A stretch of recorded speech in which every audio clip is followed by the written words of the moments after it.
समय बाद labour union के लीडर बन गए। काम करने के दौरान ही उनकी मुलाकात बीजेपी के एक बड़े नेता बाबूलाल मरांडी से होती है।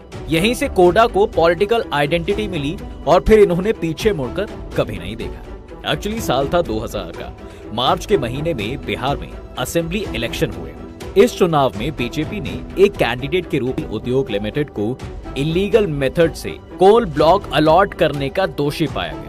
अब सुनिए, यहाँ पर आपको जानकर हैरानी होगी कि इन्वेस्टिगेशन एजेंसीज को पता चला है कि साल 2009 के असेंबली इलेक्शन में मधु कोडा ने अपने असेंबली एरिया में एक ही दिन में 8.5 करोड़ रुपए बांटे हैं। ये पैसे लोगों को मोटरसाइकिल खरीदने के लिए दिए गए थे भाई। इससे अंदाजा लगाया जा सकता है कि कोडा ने उस समय तक कितना पैसा कमा लिया था और उनकी राजनीतिक नेटवर्किंग कितनी मजबूत थी। लेकिन कोल ब्लॉक की नीलामी में घोटाले के काले हुए इनके हाथों को राजनीति ने खूब चमकाया। कुल मिलाकर जीत के साथ साथ अपनी पॉलिटिकल जर्नी शुरू करने वाले कोडा का नाम जितनी तेजी से अर्श पर पहुंचा, उतनी तेजी से फर्श पर भी पहुंचा। आज की कहानी जानकर अब साल था 2007। झारखंड में कोल ब्लॉक की नीलामी हुई और दबाकर घोटाला हुआ। ये बात जंगल में लगी आग की तरह फैल गई। अब इन्वेस्टिगेशन एजेंसी को एक एविडेंस की तलाश थी, क्योंकि उस घोटाले के आरोप में किसी को अरेस्ट करना था। वो कोई साधारण व्यक्ति नहीं था, बल्कि वो खुद चीफ मिनिस्टर था।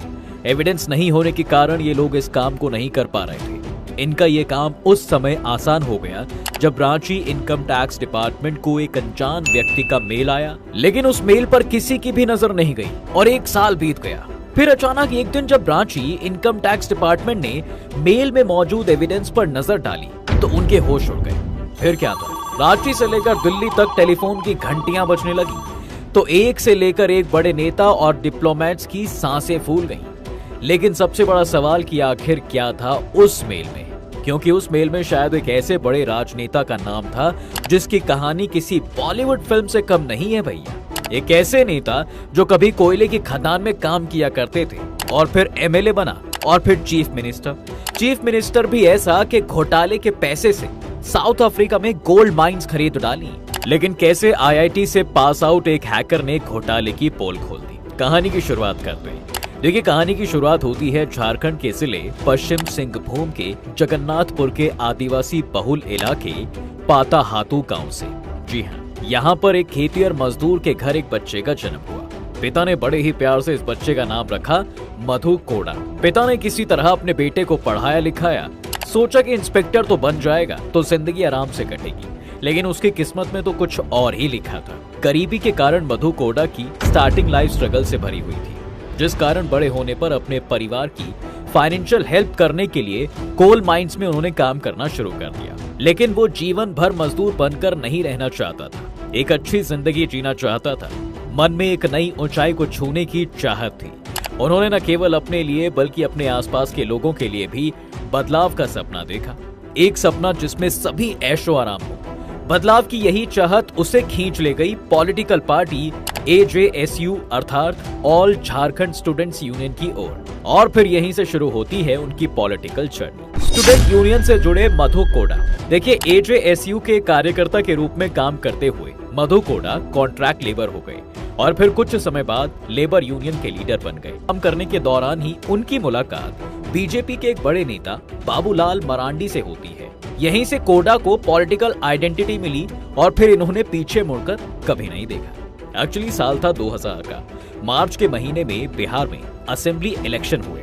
इस चुनाव में बीजेपी ने एक कैंडिडेट के रूप में जगन्नाथपुर असेंबली सीट से मधु कोडा को टिकट दे दिया और पहली ही बार में मधु कोडा एमएलए चुने गए और असेंबली में एंट्री की। बिहार में हुए इलेक्शन के बाद मेजॉरिटी के साथ राबड़ी देवी फिर से चीफ मिनिस्टर बनी। वैसे आपको बता दें कि बिहार से एक अलग राज्य के रूप में झारखंड राज्य की मांग कई सालों से चल रही थी। अब इसकी मांग काफी तेज हो गई। उनकी मांग को तत्कालीन पीएम अटल बिहारी वाजपेयी जी ने स्वीकार कर लिया। साल 2000, तारीख थी 15 नवंबर। बिहार स्टेट से अलग होकर झारखंड स्टेट एक नया स्टेट बन गया और भारत के 28वें स्टेट के रूप में स्टैब्लिश्ड हुआ। अब बिहार से झारखंड स्टेट के अलग होने के बाद बीजेपी के बाबूलाल मरांडी इस स्टेट के चीफ मिनिस्टर बन गए। इस सरकार में मधु कोडा को पंचायती राज मिनिस्टर बना दिया गया।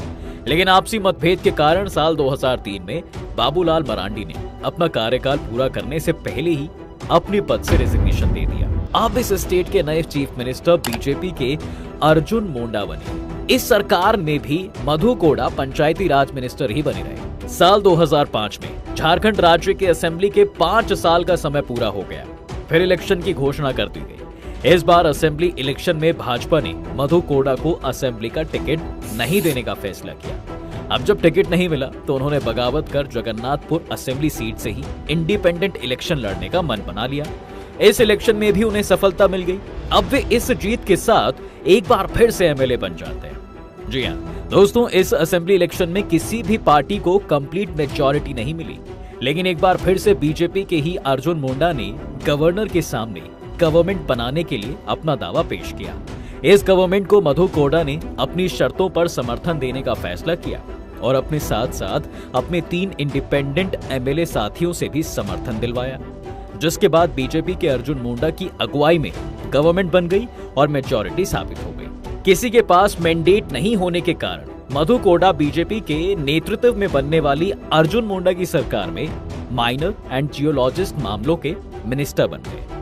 अब जैसे तैसे तो गवर्नमेंट चल पा रही थी और इसी बीच एक सड़क के टेंडर को लेकर अर्जुन मुंडा और मधु कोड़ा के बीच अनबन हो गई। मधु कोड़ा असेंबली के अंदर ही रो पड़े, अपनी ही गवर्नमेंट पर आरोप लगाए और भाषण खत्म करते ही सरकार से हाथ खींच लिए। इसका परिणाम ये हुआ कि अर्जुन मुंडा की सरकार गिर गई। अब 3 निर्दलीय विधायकों के साथ मिलकर बनाई सरकार। देखिए, अब ऐसे में इस मौके का फायदा उठाते हुए साहब कांग्रेस और जेएमएम पॉलिटिकल मूड को समझते हुए मधु कोड़ा को अपने पाले में मिला लेते। आरजेडी सुप्रीमो लालू यादव की पहल पर यूपीए ने मधु कोड़ा को मुख्यमंत्री के रूप में स्वीकार कर अपनी गवर्नमेंट बनाई। यानी झारखंड की पॉलिटिक्स में साल 2006 में ऐसा पॉलिटिकल उलटफेर हुआ साहब कि रातों रात एक इंडिपेंडेंट एमएलए चीफ मिनिस्टर की कुर्सी पर विराजमान हो गया। खैर, सरकार बनाने वाले में जो पार्टी शामिल थी उनमें Jhamumo, Rajad, United Goans Democratic Party, Rashtravadi Congress Party, Forward Bloc, 3 independent MLA. तो वहीं कांग्रेस बाहर से समर्थन कर रही थी।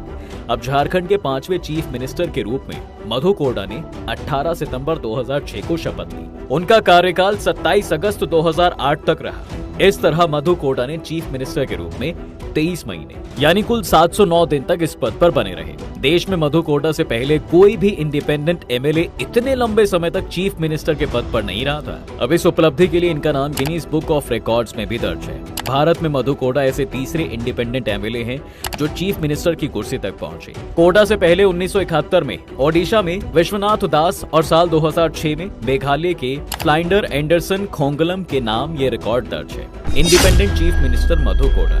देखिए, मधु कोड़ा की गवर्नमेंट में ज्यादातर मिनिस्टर्स इंडिपेंडेंट एमएलए को ही बनाया गया था। इस गवर्नमेंट ने ऐसे फैसले लिए भाई जो पब्लिक इंटरेस्ट में नहीं थे।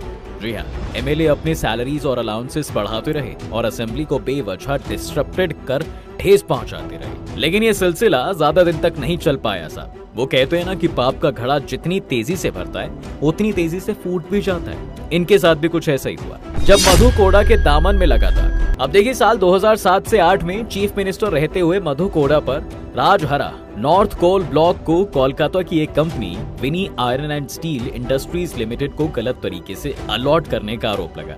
कहा जाता है कि इस अलॉट में अरबों रुपयों की रिश्वतखोरी और हेराफेरी हुई है। इसके साथ ही इन पर आरोप लगा कि इन्होंने चीफ मिनिस्टर रहने के दौरान ही अवैध तरीके से 4000 करोड़ रुपए की संपत्ति अर्जित की। कोल ब्लॉक का अलॉटमेंट की फाइल पकड़ी गई। देखिए, जब कोल ब्लॉक का अलॉट किया गया तब एक दिन झारखंड माइंस डिपार्टमेंट के एक ऑफिसर सतपति ने माइंस अलॉटमेंट की वो सारी फाइलें अपने पास मंगवाई जिन पर मधु कोड़ा ने सिग्नेचर किए थे। सतपति ने एक एक फाइल को गौर से देखा और उन्हें समझते देर ना लगी कि अलॉटमेंट में जबरदस्त खेल हुआ है भाई। उन्होंने तुरंत उन कंपनियों को बुलाया जिन्हें सीएम मधु कोड़ा की मेहरबानी से माइंस अलॉट की गई थी। इन कंपनियों को 2 मार्च 2008 को सतपति के सामने पेश होना था, लेकिन जांच एजेंसियों के रिकॉर्ड के मुताबिक 26 फरवरी 2008 की शाम को ही सतपति को ट्रांसफर लेटर थमा दिया गया, यानी इन्हें यहां से चलता किया। अब इस बात की शिकायत कई इन्वेस्टिगेशन डिपार्टमेंट तक पहुंच चुकी थी, लेकिन एविडेंस अभी नहीं था। आईआईटी से पास आउट हैकर ने खोले इनके राज। मधु कोड़ा पर करप्शन का शक तो पहले से था, लेकिन एविडेंस नहीं था। इस कारण ऑफिशियल के हाथ बंधे हुए थे। वहीं कहानी में एक ट्विस्ट आता है और एक हीरो के रूप में एक हैकर की एंट्री होती है। ये हैकर IIT से पास आउट था। उसने हैकिंग करके मधु कोडा के सभी डेटा को चुरा लिया। इस हैकर ने करीब 1 साल पहले ही रांची इनकम टैक्स डिपार्टमेंट को उसके मेल आईडी पर कुछ डॉक्यूमेंट्स भेजे थे। अब पहले तो डिपार्टमेंट ने इसे कूड़ा समझा, लेकिन एक दिन एक कर्मचारी बेकार पड़े मेल को ओपन करके पढ़ने के बाद डिलीट कर दे रहा था। ऐसा करते हुए उसने उस मेल को भी खोला और उसके अंदर मौजूद डॉक्यूमेंट्स को भी पढ़ा, तो हैरान रह गया। इस बात की खबर इसने तुरंत बड़े ऑफिशियल को दी। अब इस जांच के लिए रांची से लेकर दिल्ली तक ऑफिशियल्स के अंदर बेचैनी पड़ गई। ये ऑफिशियल्स जिस घोटाले की जांच करने की सोच रहे थे, उस हैकर ने इसी घोटाले के डॉक्यूमेंट्स इनकम टैक्स डिपार्टमेंट को दिए थे। कहें तो मधु कोडा एंड कंपनी के सभी फर्जी डॉक्यूमेंट इसी हैकर ने इनकम टैक्स डिपार्टमेंट को उपलब्ध कराए थे। ये डॉक्यूमेंट इतने कीमती थे कि भाई इनकम टैक्स डिपार्टमेंट ने इस हैकर को इस काम के लिए एक मोटी रकम अदा की थी। खैर, इनकम टैक्स डिपार्टमेंट के ऑफिशियल्स के अनुसार IIT से पास आउट इस हैकर ने सबसे पहले उन 37 फर्जी कंपनियों का डेटा दिया जो मधु कोडा सिंडिकेट ने झारखंड को लूटने के लिए बनाई थी। इसने अपना नाम बदलकर न सिर्फ ऑफिशियल से फोन पर बात की, बल्कि ईमेल के जरिए इस लूट का हर सुराग दिया।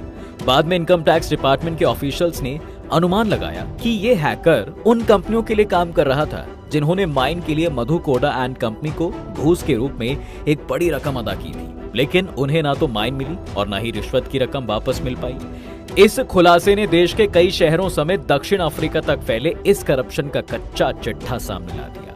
कोडा एंड कंपनी ने झारखंड की खदानें इलीगल तरीके से बेची थी और उससे जो घोटाले का पैसा आया, भैया उस पैसे को साउथ अफ्रीका की माइंस में लगा दिया गया। यहाँ इन्होंने गोल्ड और यूरेनियम की कई माइंस खरीदी। ये माइंस बकायदा साउथ अफ्रीका की सरकार से कानूनी तौर पर हासिल की गई थी, यानी खरीदने में फ्रॉड नहीं किया गया। इन्वेस्टिगेशन एजेंसीज को इस बात के भी पक्के सबूत मिले कि माइंस के लिए हजारों करोड़ रुपयों के हवाले के जरिए रांची से मुंबई, मुंबई से दुबई और फिर यहाँ से साउथ अफ्रीका पहुंचाए गए। गोल्ड और यूरेनियम की माइंस की खरीद के लिए दुबई की एक फर्जी ज्वेलरी कंपनी का इस्तेमाल किया गया। इन्वेस्टिगेटर के पास पक्के सबूत है कि ये कंपनी फर्जी थी और सिर्फ कागजों पर काम कर रही थी। हवाले के जरिए पैसा भेजने के लिए द ग्रेट झारखंड रॉबर्स ने 1 या 2 नहीं बल्कि 35 फर्जी कंपनियां खोल रखी थी भाई। खुद इन्वेस्टिगेटर इस बात से हैरान थे कि इतने कम वक्त में मधु कोडा एंड कंपनी ने काली कमाई का इतना जबरदस्त नेटवर्क कैसे तैयार कर लिया। और तो और मधु कोडा के खिलाफ जांच एजेंसियों को ये भी सबूत मिले कि कोडा एंड कंपनी का पैसा Dubai, south Africa, Liberia, Thailand, Germany, चीन और जापान में भी इन्वेस्ट किया गया है। जांच में इन्वेस्टिगेशन एजेंसीज को एक शख्स की जानकारी मिलती है और इसकी तलाश अभी जारी है। कहते हैं कि ये वही शख्स है जिन्होंने मधु कोडा एंड कंपनी को काली कमाई करने का जरिया बताया था। सूत्रों के मुताबिक यही शख्स विदेशों में मधु कोडा के पैसे लगाता था और उससे हुई कमाई से हिस्सा लेता था। इस शख्स के बारे में अभी तक कोई सुराग नहीं मिल पाया फिलहाल। मधु कोडा हुए गिरफ्तार। अब देखिए, जांच तो पहले से ही चल रही थी, लेकिन घोटाले का खुलासा तब हुआ जब विनोद सिन्हा नाम का एक शख्स चर्चा में आता है। इसके बाद इनकम टैक्स डिपार्टमेंट ने विनोद सिन्हा और उससे जुड़े देश भर में 167 जगहों पर रेड की। अब इन्वेस्टिगेशन एजेंसीज एक्टिव हुई और तब मधु कोडा का भी नाम सामने आ गया। अब इनके पास वो भी डॉक्यूमेंट्स थे जो उस हैकर ने इनकम टैक्स डिपार्टमेंट को दिया था। इस घोटाले के चलते कांग्रेस और अन्य सहयोगियों ने मधु कोडा से समर्थन वापस ले लिया और मधु कोडा की गद्दी छिन गई। इसके बाद झारखंड मुक्ति मोर्चा के शिबू सोरेन चीफ मिनिस्टर बने। गद्दी के जाते ही मधु कोडा के समय में जितने भी कोल ब्लॉक अलॉट किए गए थे, विपक्षी पार्टी उनकी जांच की मांग उठाने लगी। अब मांग को मानते हुए शिबू सोरेन ने जांच को सीबीआई के हवाले कर दिया। कुछ दिन जांच करने के बाद सीबीआई ने कहा कि कंपनियों को कोल ब्लॉक देने के बदले अरबों रुपयों की रिश्वत ली गई। इस पूरे मामले में सीबीआई ने 9 लोगों को मुख्य आरोपी बताया। इनमें मधु कोडा, HC गुप्ता के अलावा झारखंड के पूर्व मुख्य सचिव AK बसु, 2 अन्य अधिकारी बसंत कुमार भट्टाचार्य, विपिन बिहारी सिंह, VISUL के निर्देशक वैभव तुलसियान, कोडा के कथित करीबी विजय जोशी और चार्टर्ड अकाउंटेंट नवीन कुमार तुलसियान शामिल थे। मधु कोडा को खनन घोटाले के सिलसिले में 30 नवंबर 2009 को राज्य पुलिस की vigilance branch, income tax department, CBI और ED ने मिलकर गिरफ्तार किया था। इसके बाद 3 साल से अधिक समय तक ये जेल में ही रहे। 31 जुलाई 2013 को उन्हें रांची की बिरसा मुंडा जेल से जमानत करके रिहा कर दिया गया। मामले की गंभीरता को देखते हुए मधु कोडा से जुड़े हुए इस केस को दिल्ली की एक कोर्ट में लाया जाता है। दिसंबर 2017 में कोर्ट ने उन्हें कोल ब्लॉक अलॉट मामले में फ्रॉड और करप्शन का दोषी ठहराया। फिर 3 साल की सजा सुनाई गई और 25 लाख रुपए का जुर्माना भी लगाया गया। कोडा के साथ साथ पूर्व कोयला सचिव हरीश चंद्र गुप्ता और झारखंड के पूर्व मुख्य सचिव AK बसु को भी दोषी पाया गया। सभी को झारखंड के राजहरा में विनी आयरन स्टील उद्योग लिमिटेड को इलीगल मेथड से कोल ब्लॉक अलॉट करने का दोषी पाया गया। अब सुनिए, यहाँ पर आपको जानकर हैरानी होगी कि इन्वेस्टिगेशन एजेंसीज को पता चला है कि साल 2009 के असेंबली इलेक्शन में मधु कोडा ने अपने असेंबली एरिया में एक ही दिन में 8.5 करोड़ रुपए बांटे हैं। ये पैसे लोगों को मोटरसाइकिल खरीदने के लिए दिए गए थे भाई। इससे अंदाजा लगाया जा सकता है कि कोडा ने उस समय तक कितना पैसा कमा लिया था और उनकी राजनीतिक नेटवर्किंग कितनी मजबूत थी। लेकिन कोल ब्लॉक की नीलामी में घोटाले के काले हुए इनके हाथों को राजनीति ने खूब चमकाया। कुल मिलाकर जीत के साथ साथ अपनी पॉलिटिकल जर्नी शुरू करने वाले कोडा का नाम जितनी तेजी से अर्श पर पहुंचा, उतनी तेजी से फर्श पर भी पहुंचा। आज की कहानी जानकर आपको कैसा लगा हमें नीचे कमेंट सेक्शन में जरूर बताएं। अगर आपको ये वीडियो पसंद आया है तो इसे लाइक और शेयर करें, और अगर आप इस चैनल पर नए हैं तो कृपया इस चैनल को सब्सक्राइब करें और ऑल नोटिफिकेशन को ऑन कर लें, ताकि आपको हमारे आने वाले सभी वीडियोस मिल सकें। मिलते हैं फिर से एक नए वीडियो में नए टॉपिक के साथ। तब तक के लिए नमस्कार।